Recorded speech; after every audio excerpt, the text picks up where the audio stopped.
Voilà, moi on taille Parashat Shelach Lecha en Chutza Laaretz et en dehors d'Israël et Parashat Korah en Israël.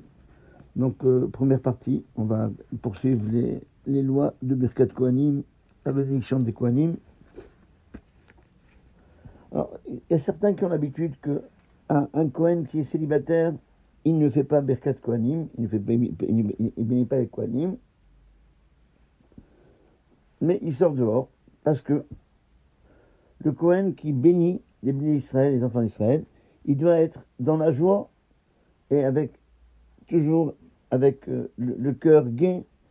Et c'est marqué, il est écrit dans la Gemara, il va monter au nom de nos sages, que la charouille belo isha, tout homme qui se trouve sans femme, qui n'est pas marié, charouille belo simcha, il se trouve sans la joie. Donc il n'est pas joyeux. Et que le Kohen, c'est pour rappelez-vous que c'est marqué, il est écrit, dans la bracha, on dit Vesivanu levarech et amo Israël, que Dieu nous a ordonné de bénir les bénis d'Israël, les enfants d'Israël, Béhava, avec amour. Et pour bénir avec amour, il faut être saméach, il faut être joyeux, il faut se réjouir. Et lui, il n'est pas encore marié, donc il n'est pas, comme c'est marqué dans le Talmud, il est Bélo Simcha, et ils sont en joie. C'est pour ça qu'il ne fait pas Birkat Kohanim, il fait pas la bénédiction des Kohanim. Et d'ailleurs, c'est marqué dans la Torah, mais Samarta Ata Uvetecha, tu dois te réjouir quand toi tu es avec ta maison. Donc ça veut dire quelqu'un qui est Kohen et qui est Ravak, qui est célibataire, il n'est pas content, il n'est pas réjoui, donc il ne veut pas bénir les bénis d'Israël avec amour. C'est pour ça qu'ils ont pris l'habitude de ne pas faire Birkat Kohanim tant qu'ils ne sont pas mariés. Et bon, ça c'est le minag, la coutume dans certaines villes, comme par exemple dans la ville de Djerba, les Kohanim qui sont célibataires ne font pas Birkat Kohanim. Il y a quelques villes comme ça, mais le minag et la coutume qui est en Eretz Israël et tous les alentours, la plupart des pays sfarades, c'est que même le Kohen Ravak, même le Kohen célibataire, il fait la bénédiction des Kohanim et il fait la bracha sur Birkat Kohanim, c'est la bénédiction des Kohanim. Et Halakha Lemaaseh, ça dépend que si quelqu'un il se trouve dans sa ville et qu'il n'a pas l'habitude de faire Birkat Kohanim, il peut rester sur ce minag, sur cette coutume, mais si il monte en Eretz Israël et que des Kohanim célibataires qui viennent de Chutz Laaretz, de dehors d'Israël, des endroits où les Kohanim qui sont célibataires, ils font pas Birkat Kohanim, étant donné qu'ils ont eu le mérite de monter en Eretz Israël, ils doivent se comporter comme la coutume d'Eretz Israël, de faire Birkat Kohanim, et ils ne doivent pas perdre cette mitzvah tellement importante, une mitzvah, comme on a dit au début du cours, de Birkat Kohanim, la bénédiction des Kohanim, qui est égale, une mitzvah qui est égale à 3 mitzvot, à 3 bénédictions, puisqu'il y a 3 versets qui parlent de Birkat Kohanim, Yevarechacha, que Dieu te bénisse, Yahel Hashem, que Dieu éclaire sa face sur toi, Issa Hashem Panavelecha, que Dieu élève son visage vers toi. Donc c'est dommage de perdre une mitzvah comme ça, dans le cas où ils sont en Eretz Israël, et surtout que, comme ça, a tranché le Shulchan Aruch, que en Eretz Israël, c'est considéré comme l'endroit du Shulchan Aruch, et donc c'est celui qui fait la bracha, au contraire, il prendra le Kohen, une bracha de Hashem.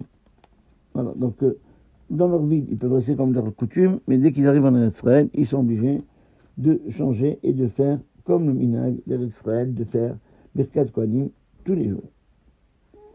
Un Kohen qui a 13 ans, même si on ne sait pas est-ce qu'il a des signes de puberté ou non, eh bien, il doit faire quand même Birkat Kohanim, même tout seul, d'une façon ponctuelle. Et s'il n'y a pas d'autre Kohen, il n'y a que lui, alors il peut faire Birkat Kohanim normalement, tous les jours. Et aussi pareil, quand par exemple on est dans une école, dans un lycée, où il n'y a que des élèves de 13 ans et un office pour eux, ou bien dans les shivot ketanot, que tous les talmidim, que tous les élèves, ils sont jeunes, que c'est pas sûr qu'ils ont les signes de puberté, le Kohen qui a 13 ans, il peut faire Birkat Kohanim, même d'une façon fixe, et même si, parmi tous ces jeunes-là, il y a le Rav qui est âgé, ou bien celui qui est l'éducateur. Et c'est comme ça qui est le minag, que le Kohen, quand il se trouve dans une assemblée où il y a des jeunes, eh bien, il doit faire Birkat Kohanim, même d'une façon fixe. Et lorsqu'on a dit que le Kohen, qui n'a pas les signes de puberté, ou bien qui n'a pas une barbe pleine, il est encore jeune, qui n'a pas le droit de monter pour faire Birkat Kohanim d'une façon fixe, ça c'est seulement dans le cas où le Rav Hatzibour, la majorité de la communauté, c'est des gens qui sont adultes. Mais dans les petites yeshivotes ou dans les lycées, que tous ils ont le même âge que lui, alors il a le droit de monter, faire Birkat Kohanim, faire la bénédiction des Kohanim, même d'une façon fixe. C'est seulement dans le cas où tout le monde est adulte, on lui permet de faire d'une façon ponctuelle. Mais là, quand tout le monde a le même âge, il peut faire même d'une façon fixe. Parce que, pourquoi? La raison est simple, c'est que si tout le monde a le même âge, alors c'est pas un manque de kavod, d'honneur pour la communauté qu'un Kohen petit va les bénir tous les jours.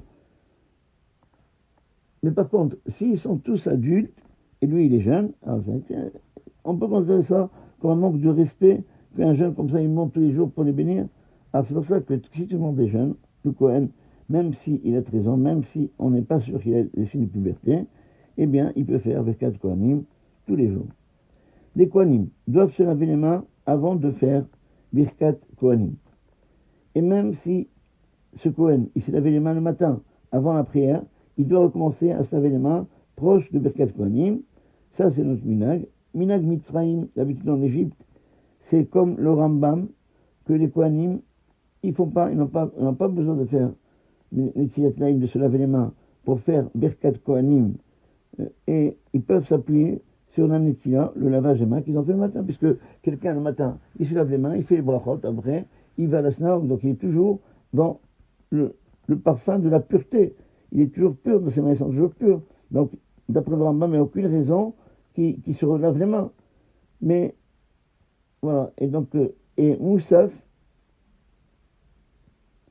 il se lave les mains, par contre, d'après ce Minhag Mitzrayim, parce que, comme il y a tellement de temps entre Shachrit et Moussaf, on peut dire que depuis le lavage des mains du matin, l'ablution des mains du matin, jusqu'à la prière de Moussaf, qui est juste après le Sefer Torah et tout ça, eh bien peut-être il a pas pu garder ses mains avec pureté, peut-être qu'il s'est gratté quelque part, il n'a pas fait attention, c'est difficile de se contrôler autant de temps, et c'est pour ça que eux, le minhag en Égypte, c'est comme ça, c'est qu'ils ne se lavent pas comme le Rambam, de ne pas se laver à Shachrit, parce qu'on peut s'appuyer, Shachrit c'est proche du lavage des mains, de l'ablution des mains du matin, donc on s'appuie sur le lavage des mains du matin, mais par contre pour Moussaf, il se relave les mains. Mais notre minhag, la coutume, dans la plupart des villes, c'est de ne pas s'appuyer sur l'Netilat Yadayim, sur le lavage des mains du matin, mais les Kohanim, ils se relavent les mains avant de faire Birkat Kohanim. Par contre, ça faut savoir tous ces cas-là, parce que c'est important.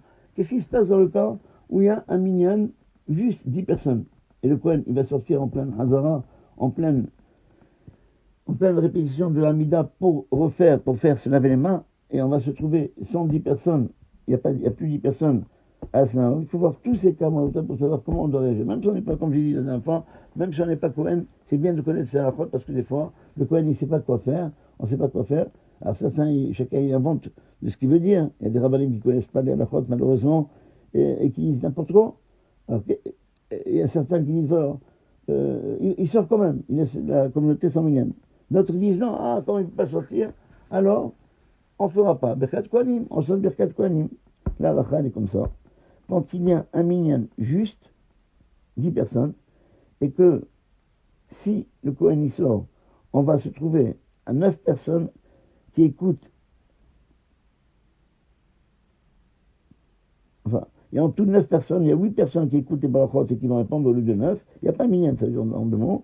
Eh bien, le Kohen n'a pas besoin de sortir pour se laver les mains, il n'a pas le droit de sortir, et il peut s'appuyer sur la Netzilat Yadayim, sur le lavage des mains qu'il a fait le matin, mais à une condition, qu'il a fait attention de se laver les mains, que ses mains ils sont pures, et qu'il n'a pas touché ses chaussures avant de les enlever pour faire la bracha, la bénédiction des Kohanim.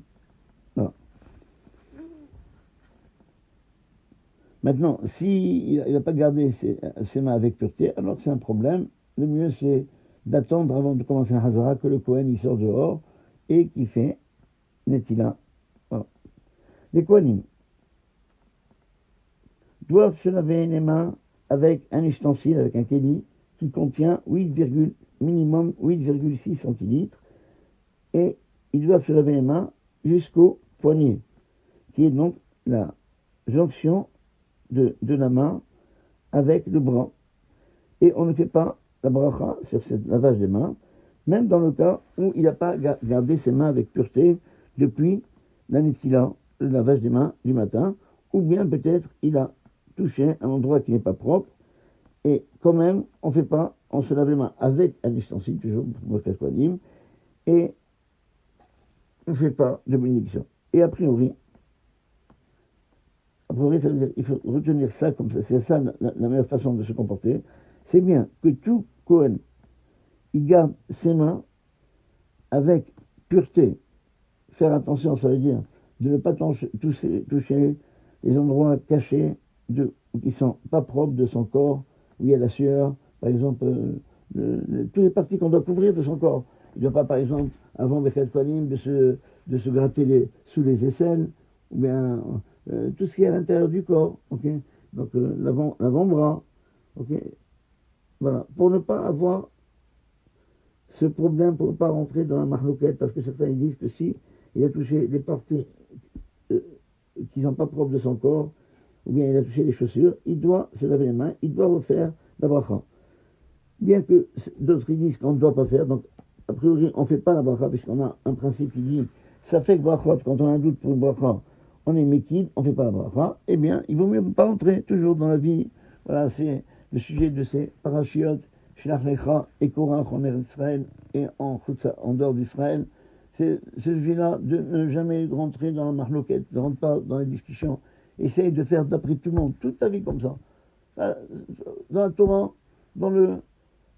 aussi bien dans la Torah que dans le monde, n'est-ce pas, les gens, dès qu'il y a une dispute pour avoir. Une fois, j'ai entendu Rav Israël dire à quelqu'un, un président, Zechron Livracha Niftar, maintenant, qui était président de la communauté chez nous à Sarcelles, et il avait mis un Marocain, et il dit, Rav, je vous demande un conseil. Il n'y a pas. On a du monde dans Hachem le matin, et l'après-midi, il n'y a pas beaucoup de monde. Qu'est-ce que je dois faire pour avoir du monde à Mincha, le Shabbat? Rav Israël, en rigolant, il a dit comme ça, il a dit, tu veux avoir du monde, fais semblant de te bagarrer à tout Mincha, tu vas voir, tout le monde va venir. Dès qu'il y a une bagarre, tout le monde vient. Et on l'a vu dans Parashat Korach, les gens, ils adorent les disputes, ils aiment toujours se mêler, mettre en plus qu'on appelle leur grain de sel. Je ne sais pas qu'on appelle grain de sel, mais c'est comme ça. Voilà. Et non, au contraire, il faut toujours dans la vie, Bakesh, Shalom, cherche la paix, poursuit la paix, même dans les mitzvot, essaye de faire, d'après tout le monde, les Tov, on connaît le Rav Elbaz d'Aix-les-Bains, il fait attention que tous les mitzvot qu'il fait pour faire plaisir à tout le monde. Par exemple, il fait attention, a priori, il m'a dit comme ça, de faire mincha avant plaga mincha et faire arvit après tzedek ravim, parce que d'après personne, on peut faire d'après tout le monde, on peut faire mincha avant plaga mincha, mais entre plaga mincha et la sortie des étoiles de Sardan, non, c'est fini, c'est le temps de arvit. Et pareil pour arvit, certains ils disent on peut faire arvit après plaga mincha et on fait arvit à tzedek ravim. Voilà.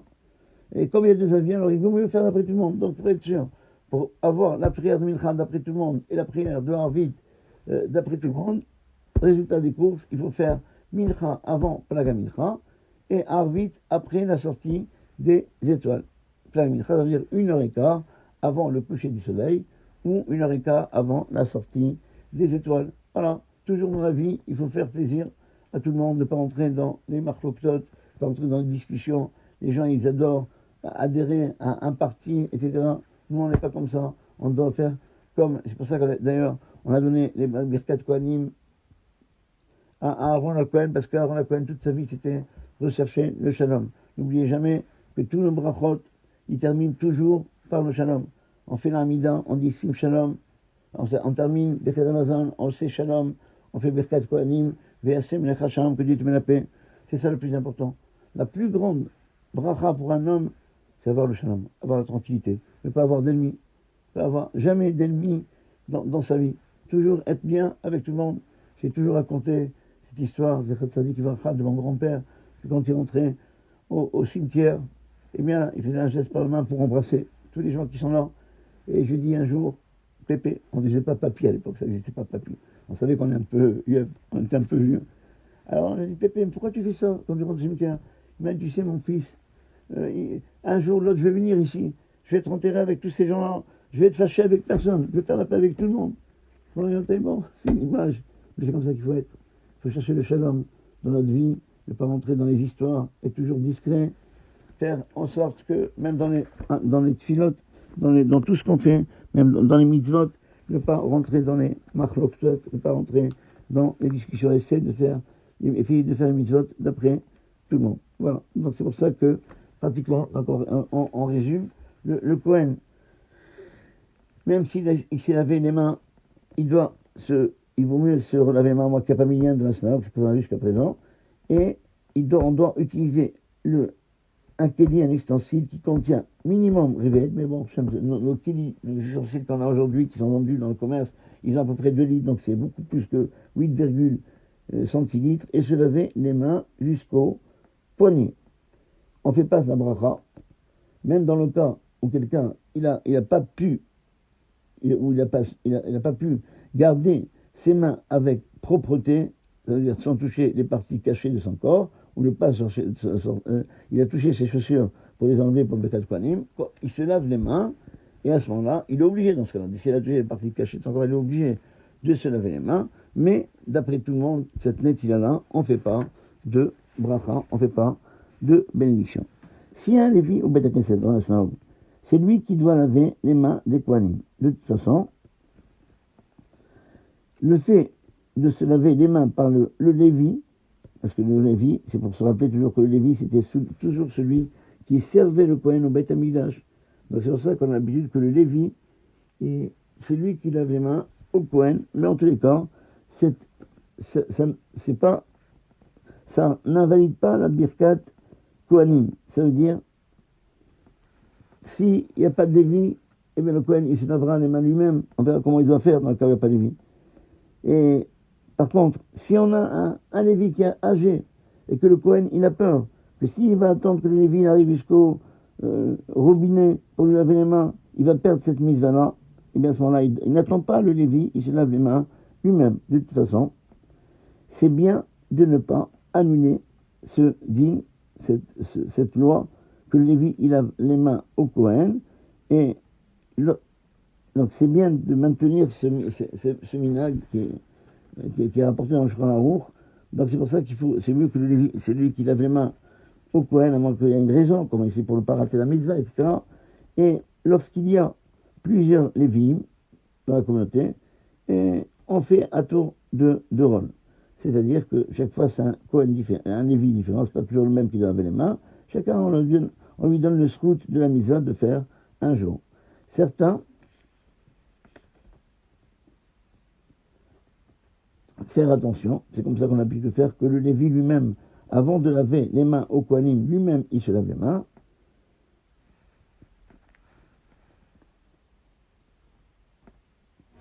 Et certains en Israël ont pris l'habitude que les Lévim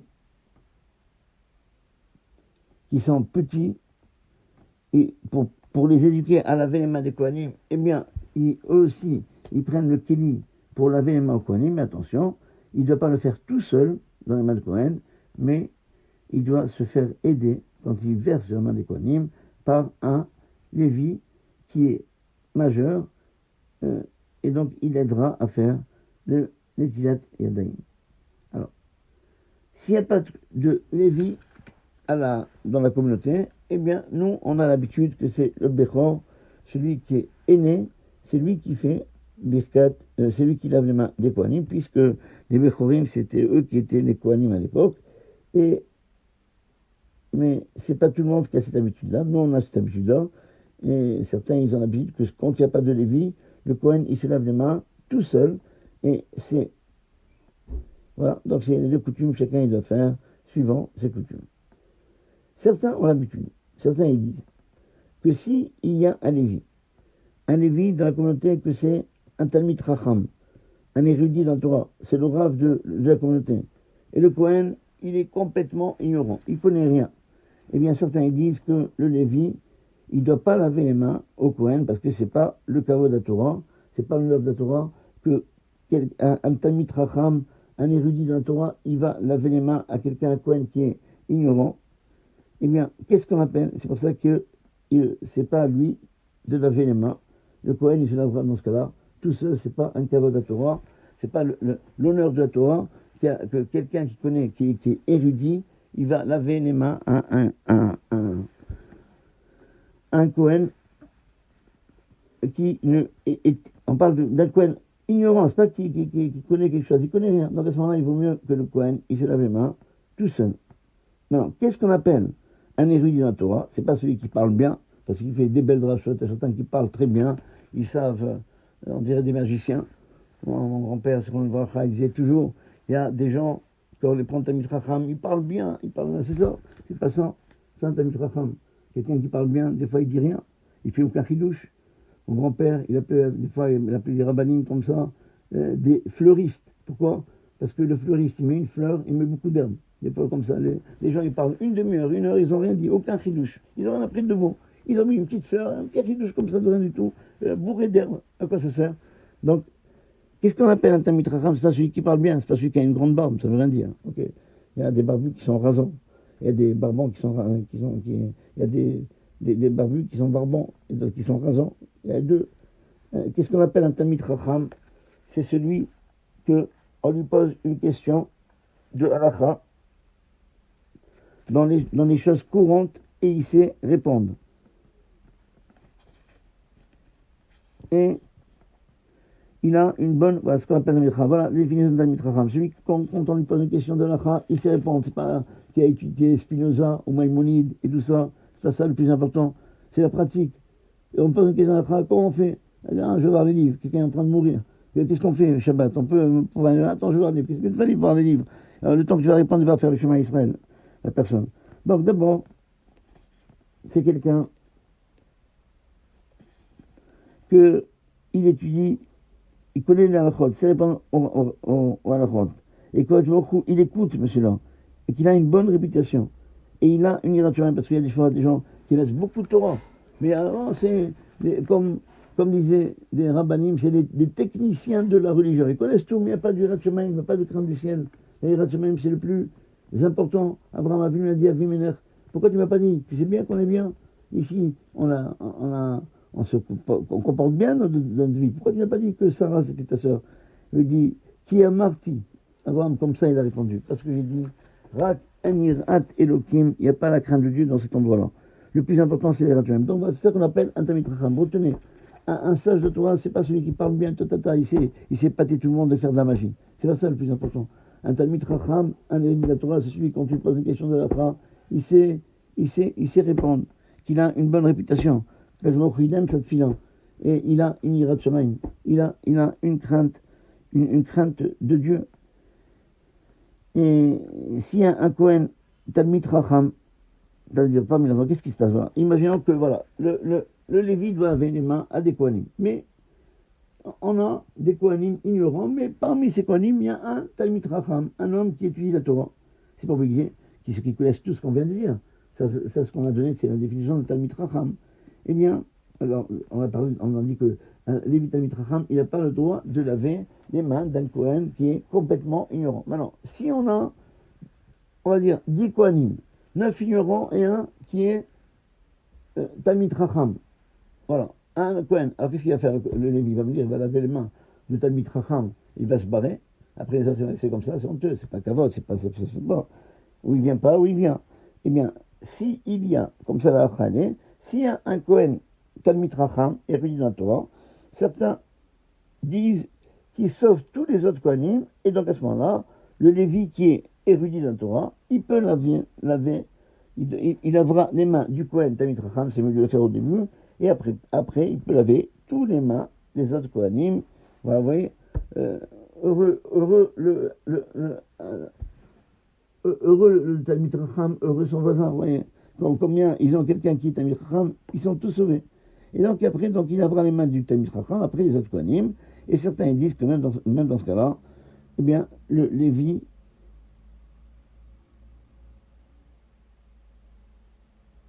Talmid Chacham, il n'a pas le droit de laver les mains des autres Kohanim. Il vaut mieux ne pas faire. La minag chez nous, c'est que dans ce cas-là, on lave quand même au Kohanim, on garde ce minag. Voilà. Qu'est-ce qui se passe pour terminer? Tisha B'Av et Yom Kippour. On n'a pas le droit de se laver les mains. Vous voyez, le matin, on se lave que les doigts. Même pas, on ne se lave pas jusqu'au poignet. Alors, les Kohanim qui doivent faire Birkat Kohanim, le matin, nous, on n'a pas l'habitude de faire. L'après-midi, par exemple, il y a Birkat Kohanim. Est-ce que les Kohanim, on a encore Tisha B'Av, même si c'est l'après-midi. Certains, ils pensent que ça y est, c'est fini, à pas manger. Après Chatzot, après la moitié de la journée, eh bien, de Tisha B'Av, ça y est, on peut faire un Simchat Torah. On peut tout faire. Non. La halakha n'est pas comme ça. La halakha, c'est que entre la première partie de Tisha B'Av de la journée et la deuxième partie, la seule différence, c'est par rapport à préparer d'abord la nourriture, etc. Donc c'est mieux pour les dames de préparer à partir de l'après-midi, pas faire au moment où le deuil il est dans sa plus grande vigueur, mais quand c'est l'après-midi. Et voilà. Et la seule différence essentielle au niveau de la halakha, c'est que jusqu'à la moitié de la journée, jusqu'à midi, ça veut dire ici en France, c'est à peu près 2h10 Tisha B'Av, on n'a pas le droit de s'asseoir sur une chaise, mais à partir de Chatzot, dans la moitié de la journée, on s'assoit sur une chaise. Mais toutes les lois de Avelou, toutes les lois de deuil, ils restent. On n'a pas le droit de se laver les mains entièrement. Il y a certains que des femmes, ils ont pris l'habitude, on dit pour se marier et se laver entièrement, ça on n'a pas le droit. Il n'y a que par rapport à s'asseoir sur une chaise, c'est mon terme. Par contre, tous les halachot, les Tisha B'Av, ils continuent jusqu'au soir. Pas comme certains pensent que ça y est, c'est fini, maintenant le deuil est terminé, maintenant on peut être joyeux. Non, toute la journée de Shabbat. Alors qu'est-ce qui se passe? Quand on fait une Birkat Kohanim, on a le jour de Yom Kippour, ou bien le jour de Shabbat, eh bien, vous savez que Birkat Kohanim, on doit se laver les mains. Est-ce que le Kohen, il se lave les mains jusqu'au doigt, comme on fait le matin nous pour nous, ou bien est-ce qu'il doit se laver les mains jusqu'au poignet? La halakha, elle est que le Kohen, il doit se laver les mains jusqu'au poignet, comme le minhag, comme la coutume de tous les jours, bien que le Kaf HaChaim, il dit qu'il se lave comme le matin, ça veut dire jusqu'au doigt, et la halakha qu'on suit nous, c'est pas ça, que les Kohanim, avant Birkat Kohanim, ils se lavent jusqu'au poignet, comme la plupart de nos décisionnaires. Voilà.